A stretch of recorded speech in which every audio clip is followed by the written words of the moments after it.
안녕하세요. 상수 주역입니다. 오늘은 주역의 23번째 궤인 산지박궤에 대한 설명을 드리겠습니다. 우리 지난 시간에 뭘 배웠죠? 지난 시간에는 산지박궤의 궤명, 궤상, 교훈, 메시지, 운세 등을 배운 바가 있습니다. 오늘은 박궤의 두 번째 시간, 궤사와 상사를 배우는 시간입니다. 궤사를 한번 볼까요?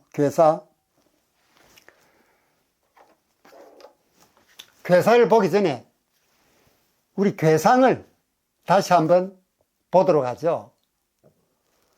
이 궤상은 양으로 되어 있습니다. 5개 음효에 하나의 양효가 있죠. 하궤는 음으로 구성된 땅을 상징하는 공궤의 모습입니다. 상궤는 양으로 구성된 산을 상징하는 간궤의 모습입니다. 그래서 산 아래 땅이 있는 거죠. 또는 산 아래 대지가 있는 겁니다. 그래서 산 아래 있는 땅, 즉 이건 흑산을 의미합니다. 흑산, 흙으로 되어 있는 위에 붙어 있는 산입니다. 흑산은 뭔가 불안하죠. 언제라도 무너질 수 있는 그런 위험한 상황에 있는 궤상입니다. 이진법수로 표시하면 음효는 0으로 양효는 1로 표시됩니다. 그래서 000, 001, 000, 001로 표시가 되죠. 그래서 이 궤상에서 우리가 느낄 수 있는 것은 흙 위에 있는 산, 즉 흑산이다. 흑산은 비가 오면 언제든지 무너질 수 있는 위험한 상황에 처해 있는 산이다. 우리가 또 확대해서 해석하면 이 양효 하나는 곧 떨어져 없어질 상입니다. 그래서 기존 체제의 해체, 더불어서 재건하는 그런 의미를 가지고 있는 궤이기도 합니다. 자, 그럼 궤사를 한번 볼까요? 궤사, 박, 분리유유왕,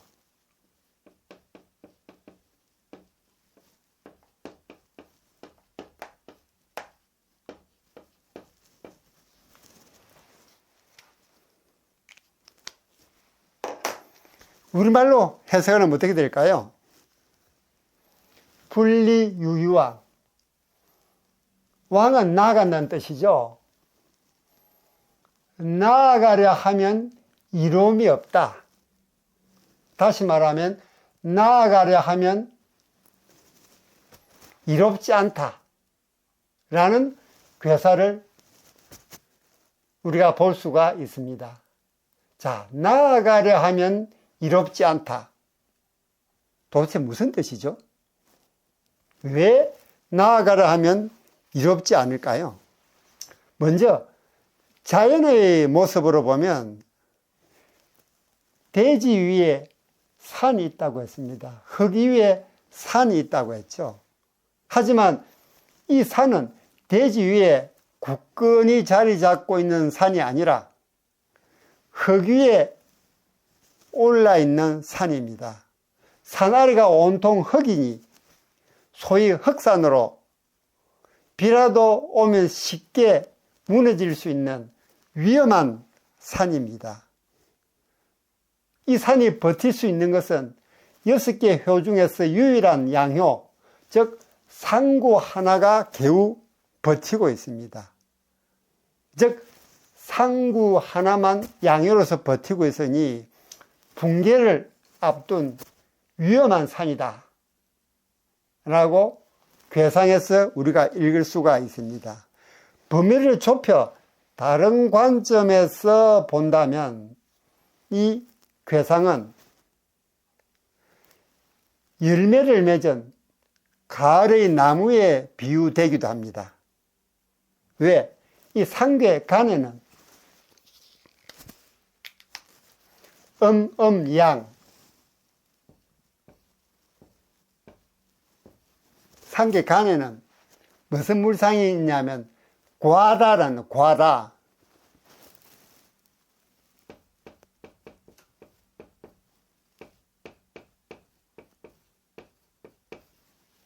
과라라는 물상입니다. 과라. 이 과는 열매로 과실입니다.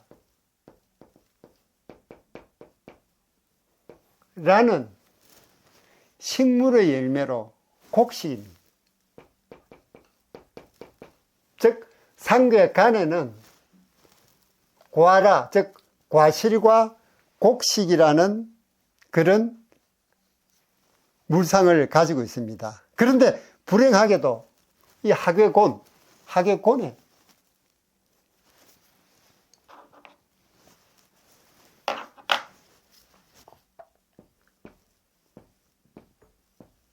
무슨 물상이 있냐 하면 손잡이라면 손잡이.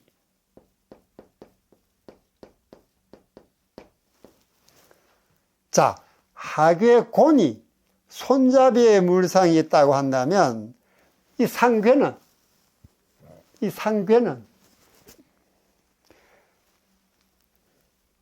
끝에 단단한 쇠붙이가 붙어 있는 모습입니다. 그렇죠.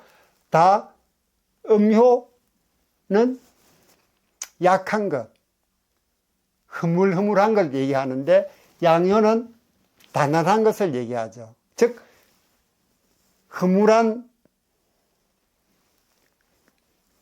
나무 끝에 단단한 금속 하나가 붙어 있는 그런 모습입니다. 좀 더 쉽게 얘기하면 우리가 나무 끝에 매달려 있는 낫입니다.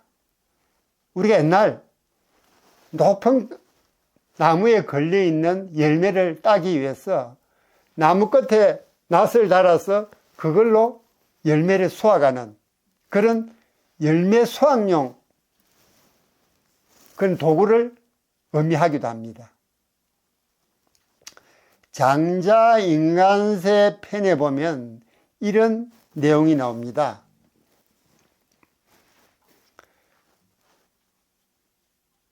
박교와 관련된 아래와 같은 상세한 묘사가 나오죠. 과일이나 곡식 같은 경우는 열매가 익으면 벗겨진다 했죠. 이 박이 벗겨질 박이라 그랬죠. 벗겨지는 것은 욕됨을 당하는 것으로 큰 가지는 찢겨나가고 작은 줄기는 훑어진다 라고 장자 인간세 편에서 박교와 관련된 다음과 같은 상세한 묘사가 나옵니다. 또 이 괴 효상을 보면 밖에는 음효가 하나하나 잠식에 들어가서 마지막 양효 하나가 남아있는 모습입니다. 양효를 생명력으로 본다면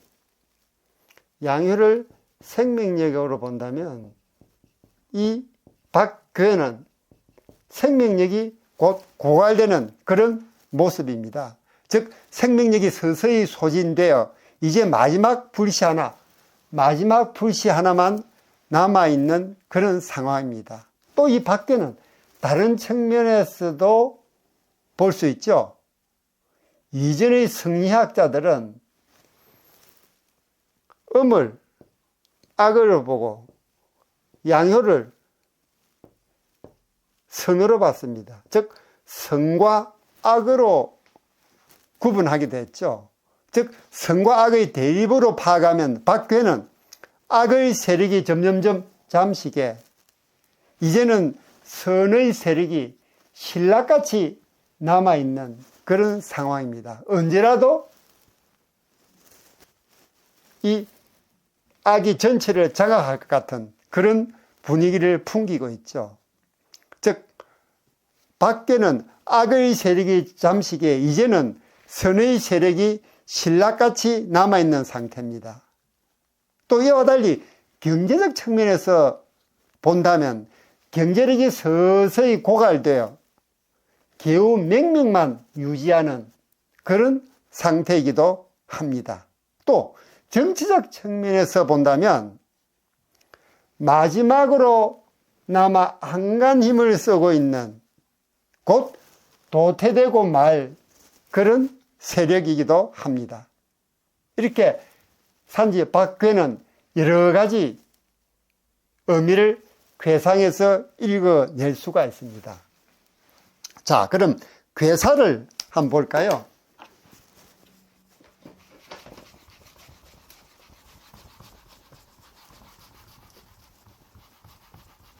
자, 괴사를 보면 괴사는 분리유유왕이라 했습니다. 분리유유왕.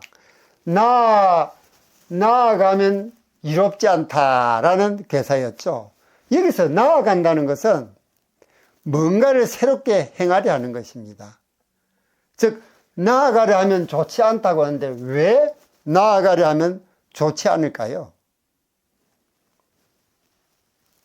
그 얘기는 이 밖에는 나아가려 해서는 안 되고 멈추어서 생각을 해야 될 그런 상을 우리에게 가르쳐 주고 있기 때문입니다. 즉 움직일 때가 아니라 멈추어 생각할 때입니다. 이걸 왜 움직일 때가 아니고 멈추어 생각할 때라는 것을 우리가 물상으로 한번 볼까요? 물상으로 보면 멈춤을 상징하는 강괴, 상괴인 강괴는 멈춤이라면 멈춤. 또 하괴의 공괴는 무슨 물상이 있느냐? 많은 생각이라면 많은 생각. 그냥 생각이 아니고 많은 생각입니다.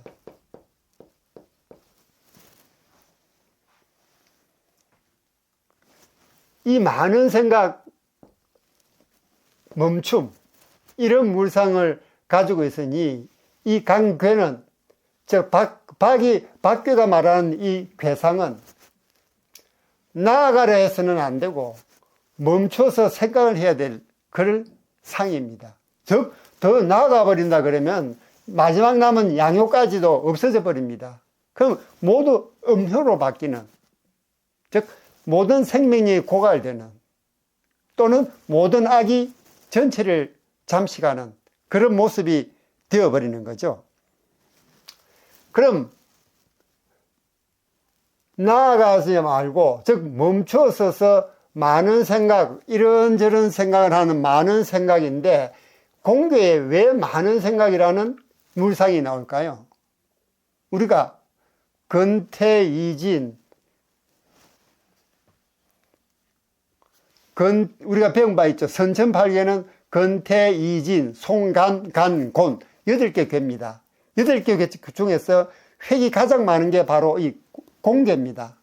하나, 둘, 셋, 넷, 다섯, 여섯. 제일 많죠. 획이, 효가. 그래서 많은 생각이라는 물상이 거기서 읽혀 나옵니다. 자, 또 산지 박괴의 반대괴. 반대괴는 여러 의미가 있습니다만 여기서는 배학괴. 자, 산지 박의 배학괴, 즉 반대되는 괴는 무슨 괴가 될까요? 배학괴는 음효는 양효로, 양효는 음효로 다 완전히 반대가 되어버리는 그런 괴입니다. 그럼 산지박괴의 반대괴는, 즉 배학괴는 뭘까요? 음이 양으로 변하니까 양양양, 양양음이 되어버립니다.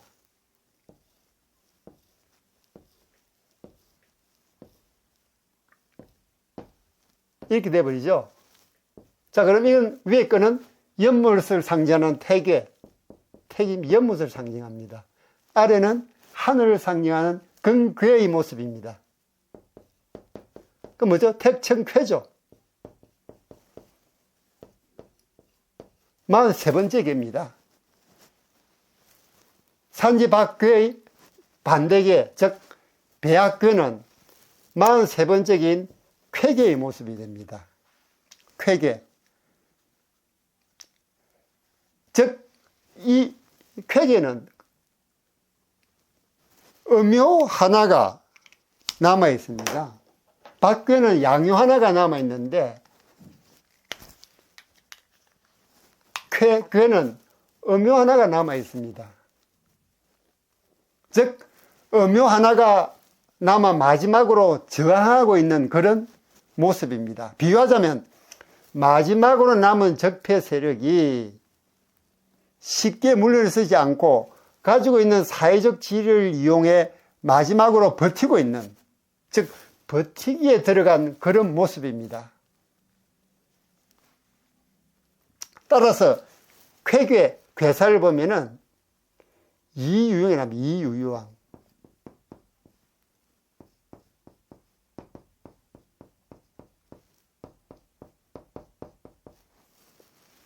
밖의 괴사는 분리유유왕인데 쾌괴 괴사는 이유용왕입니다. 앞에 불자가 없어져 버렸죠. 이걸 해석하면 나아가는 것이 이롭다가 됩니다. 쾌괴는 왜 이로우냐?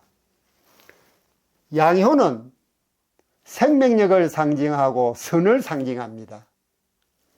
생명력을 상징하고 선을 상징한 양효가 하나하나 들어가서 마지막 음효를 척결해버리는, 없애버리는, 그게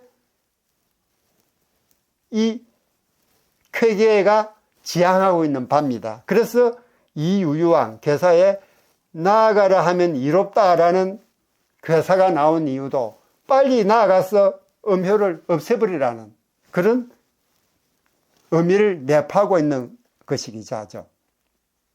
그래서 이 유유왕은 나아가라 하면 이롭다.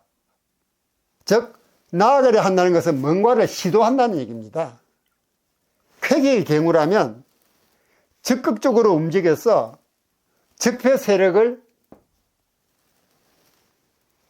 공정한 공론의 마당으로 소환해 나와서 공개적으로 교화 또는 도태시켜야 되는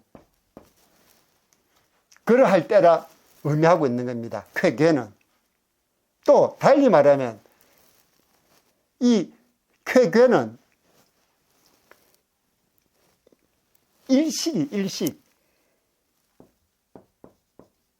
일식은 달이 해를 가리는 그런 상이죠. 달이 해를 가리는 일식의 마지막 단계에 해당이 됩니다.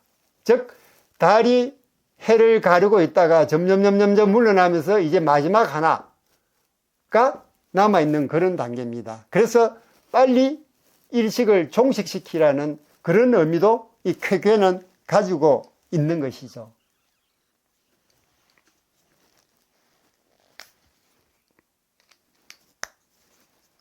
자, 지금은 우리 괴사에 대해서 우리가 공부를 했습니다. 지금까지 나아가려 하면 이롭지 않다. 왜 이롭지 않은가를 쭉 설명을 드렸습니다. 왜? 음효는 악을 상징하고 양효는 선을 상징합니다. 양효는 생명력이 있는 것을 상징하고 음효는 생명력이 없는 것을 상징하기 때문입니다. 그래서 이 괴사가 우리에게 얘기해 주는 것은 이 산지박 같은 위험한 상황에 처해 있을 때는 나아가려 하지 말고 움직이지 말고 멈춰서서 많은 생각을 하라는 그런 교훈을 우리에게 건네주고 있습니다. 다음은 상사를 볼까요?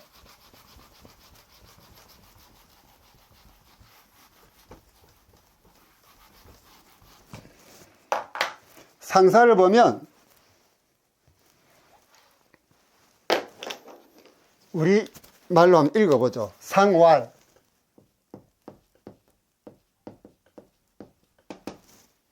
삼부어지 박.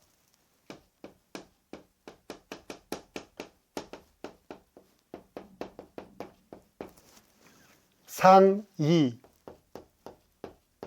후하 안택입니다.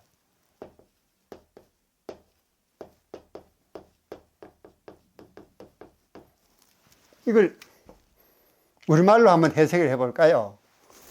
상사를 우리말로 해석하면 산이 대지에 의존하고 있는 것이 박괴다.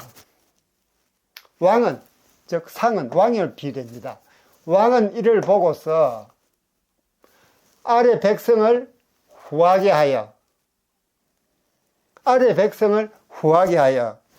조정을 안정시킨다 라고 해석을 할 수가 있겠습니다. 다시 한번 말씀드리면 삼부어지 박 상이후하 안택입니다. 산이 대지에 의지하고 있는 것이 박괴다.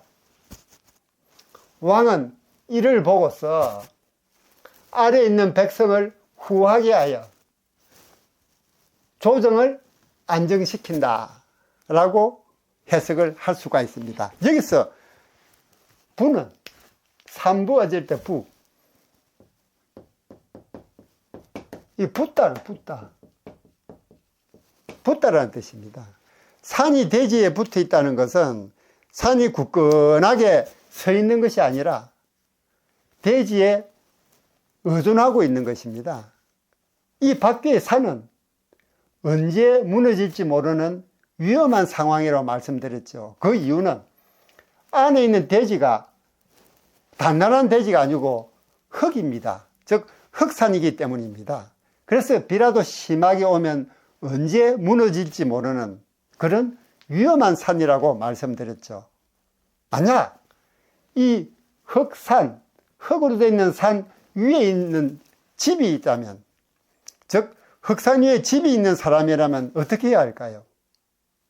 당연히 아래에 있는 사방공사 등을 통해서 아래에 있는 흙을 보강해야 할 것입니다. 그렇겠죠? 그래야 위가 단단해지니까요. 이걸 물상으로 보면 하계곤에는 우리가 잘 알다시피 하계곤은 흙입니다. 흙이란 물상이 있죠. 흙이란 물상이 있습니다. 또 상괴간은 산이라는 물상이 있죠. 산이라는 물상이 있습니다. 그래서 흙산이라고 말씀을 드렸죠. 한편 상괴간에는 또 무슨 물상이 있냐면 산 외에 집이란 물상도 있고 성이란 물상, 집이란 물상도 있고 성이라는 물상도 있습니다. 그래서 아래에 있는 흙을 보강해서 성을 안정시킨다.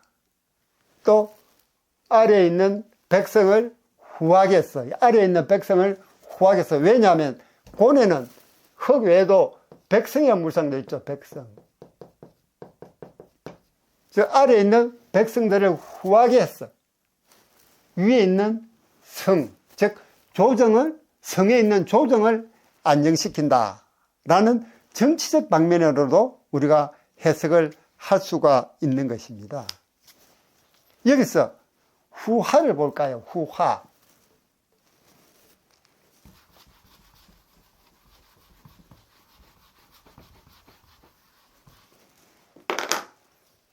상사 중에서 이 후하를 보죠. 후하. 여기 있죠. 그죠? 후하. 아래를 후하게 한답니다. 이 관점은 정치적, 경제적으로 확대 해석될 수도 있습니다. 상괴는 조금 전에 말씀드렸듯이 산을 상징하는 강괴에는 집이나 또는 성이라는 물상이 있다 그랬죠. 즉 상층부의 건축물을 얘기합니다. 산을 상징하는 강규에는 집이나 성에서 파생되는 상층부의 건축물을 상징하고, 하계는 백성의 경제적 기반을 나타냅니다. 즉 백성의 경제적 기반은 상층부 건축물의 근신함을 받쳐주는 기반입니다. 즉 상층부 건축물은 아래에 있는 백성의 경제력이 뒷받침될 때 근실함을 유지할 수가 있죠. 그래서 군주는, 즉 상, 군주, 왕은 반드시 백성을 후하게 대하고, 이 후하게, 아래를 후하게 대한다. 백성을 후하게 대한다는 겁니다. 백성을 후하게 대하고 경제를 발전시키며 백성의 생활 수준을 향상시켜야 합니다. 그래야 조정이 안정된다는 얘기입니다. 그 당시에도, 3000년 전 그 당시에도 백성의 먹을 것을 해결해주는, 백성의 생활 수준을 향상시키는 것이 조정이 안정될 수 있는 기반이 된다라는 부분을 여기서 우리가 읽을 수가 없죠. 이렇게 해야만 비로소 상층부의 건축물을 상층부에 있는 성, 즉 조정을 안정시킬 수 있다라는 게 그 당시 상사에서 나오고 있습니다. 물상으로 보면 이 하계고뇌, 조금 전에 말씀드렸죠. 백성이요, 백성. 백성은 아래에 있는 백성이죠. 위에 있는 왕입니다. 하로 여기서 나타나죠. 후하. 그 다음에 만음의 물상이, 만음. 고뇌 만음 물상이 있다는 것은, 만음 또는 많은 생각이라는 물상이 있는 것은 8개 괴 중에서 공교가 획수가 6개로 가장 많기 때문입니다. 그래서 만음 또는 많은 생각이라는 호사가 있다고 말씀을 드렸습니다. 많은, 많다는 것은 여기서 후로 나오죠. 후. 그래서 후하, 아래에 있는 백성을 후하게 대한다. 아래에 있는 백성들의 생활 수준을 향상시킨다. 아래에 있는 백성들의 먹을 것을 풍부하게 해준다 하는 뜻을 우리가 여기서 알 수가 있습니다. 다음 안택을 볼까요? 안택. 여기 있죠. 안택. 여기 안택입니다. 안택. 집을 안정시킨다는 얘기는, 상층부에 있는 집은 바로 궁궐을 얘기합니다. 성을 얘기합니다. 조정을 얘기하죠. 그래서 아래에 있는 백성을 후하게 대해야 위에 있는 조정이 안정될 수 있다라고 얘기를 하는 것입니다. 즉 안택은 편안하게 집에 거주한다는 것입니다. 밖의 상사는 정치적으로 확대 해석되기도 하는데, 조금 전에 말씀드렸듯이 정치적으로 확대되는 것은 상층부의 건축물은 이 안택과 서로 의미가 통하는 거죠. 이 용법이 유사합니다. 그럼 이런 물상을 어떻게 이루냐? 물상을 보면 상계관에, 제가 조금 전에 말씀드릴 때 상계관에 무슨 물상이 있다 그랬죠? 집이나 성의 물상이 있다 그랬죠? 집이나 성의 물상이 있습니다. 또 상계관에는 무슨 물상이 있느냐? 평안하다. 평안하다는 여기서 안자로 대표되죠. 그죠? 안자. 평안하다는 물상도 관계에 들어가 있습니다. 그래서 상사의 후하 안택. 후하는 하교에서 보는 공기의 물상에서 나왔고, 안택은 산을 상징하는 강괴의 모습에서 이 물상이 나온 것입니다. 그럼 이 상사는 우리에게 무엇을 얘기했을까요? 즉 기반이 약해지면 상층부도 무너집니다. 아래에 있는 백성들이 기반이 약해지면 상층부도 무너지므로 아래, 즉 백성, 민초들을 후하게 충분히 먹고 살게 해줄 수 있는 그것이 바로 상층부를 안정시키는 귀결이다 하는 부분을 이 상사는 우리에게 얘기를 해주고 있습니다. 이에 대한 현재 우리가 이재명 정부에서 종종 사용하고 있는 게 민생회복 소비 쿠폰이죠.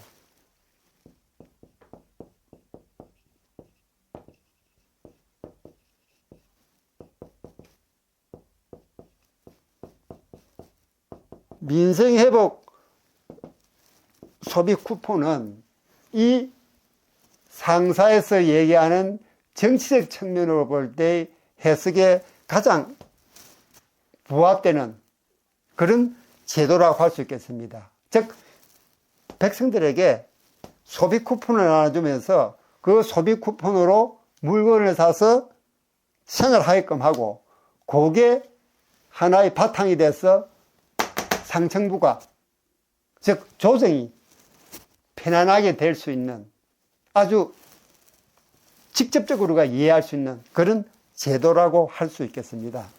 지금까지 산지 밖의 괴사와 상사를 말씀드렸습니다. 산지 밖의 두 번째 강의를 마치면서 우리가 산지 밖에는 무너짐이 끝이 아니라 다시 회복될 것이라는 그런 전제를 깔고 있다는 것을 우리에게 교훈적으로 얘기를 해주고 있습니다. 즉 기존 체제의 해체와 재건이라는 그런 메시지를 던져주고 있죠. 이에 대한 여러분의 의견도 댓글로 남겨주세요. 하나하나 읽어보고 명심하고 반영해서 우리 다 같이 더 많은 주역의 교훈을 공부하도록 하십시다. 여러분들의 좋아요, 구독, 댓글은 제게 큰 힘이 됩니다. 저는 다음 시간에 더 좋은 영상으로 여러분을 찾아뵙도록 하겠습니다. 여러분 안녕.